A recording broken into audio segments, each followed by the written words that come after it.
നമ്മളെ പോലത്തെ ഒരു ക്രൗഡ് എക്സിസ്റ്റ് ചെയ്യുന്നുണ്ട്, ഒരു കമ്മ്യൂണിറ്റി ഉണ്ട് ഇങ്ങനത്തെ സിനിമ കാണാന്ന് പറയുന്നത്. കാരണം നമ്മൾ ഈ പുറത്തുള്ള മൂവീസൊക്കെ ഇവിടെ വരുന്ന സമയത്ത് ഞാൻ ഇന്നലെ എന്തോ പോകുന്ന സമയത്ത് ഡെഡ് പൂളിൻ്റെ ഫാൻ ഷോയുടെ ഫ്ലെക്സ് വെച്ചേക്കുന്നുണ്ട്.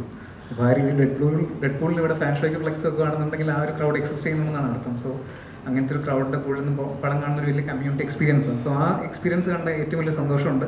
കേരളത്തിൽ അങ്ങനെ ഇങ്ങനത്തെ ഔട്ട് ഓഫ് ദ വേൾഡ് ആയിട്ടുള്ള, അല്ലെങ്കിൽ നമുക്ക് ഒരു ഗ്ലോബൽ ഓഡിയൻസുമായിട്ട് റെസണേറ്റ് ചെയ്യുന്ന ഒരു കണ്ടന്റ് ഇവിടെ വർക്കാവുന്നതിൽ ഭയങ്കര ഹാപ്പിയാണ്.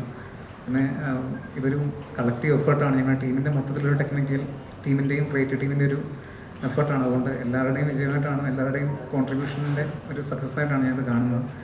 അതേപോലെ പോസ്റ്റ് പ്രൊഡക്ഷനിൽ നമുക്ക് ഭയങ്കര വലിയൊരു ഗൈഡൻസ് തന്ന ആളാണ് കൃഷ്ണനേട്ടനും ഔപചാരികത പേരിലല്ല, എന്നാലും ഇവിടെ വെച്ചിട്ടൊരു നന്ദി പറയുന്നത്. എല്ലാവരും എനിക്ക് ആദ്യം ശരിക്കും പറഞ്ഞാൽ ഗണേശ് സാറിനോട് ഈ കഥ പറഞ്ഞ നെക്സ്റ്റ് ദിവസവും നേരെ പടം ഓണാകുമായിരുന്നു. അപ്പോൾ എനിക്ക് ഇപ്പോഴും ആ ഒരു പോയിൻ്റാണ് ഈ സിനിമയുടെ ഒരു പാരഡൈം ഷിഫ്റ്റ് എന്നെനിക്ക് ഇപ്പോഴും തോന്നിയിട്ടുണ്ട്.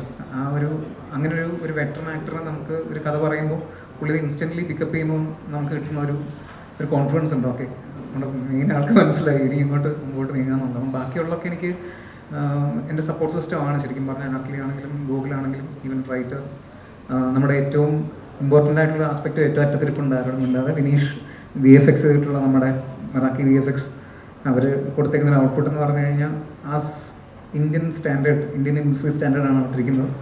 സോ എല്ലാവരോടും നന്ദി.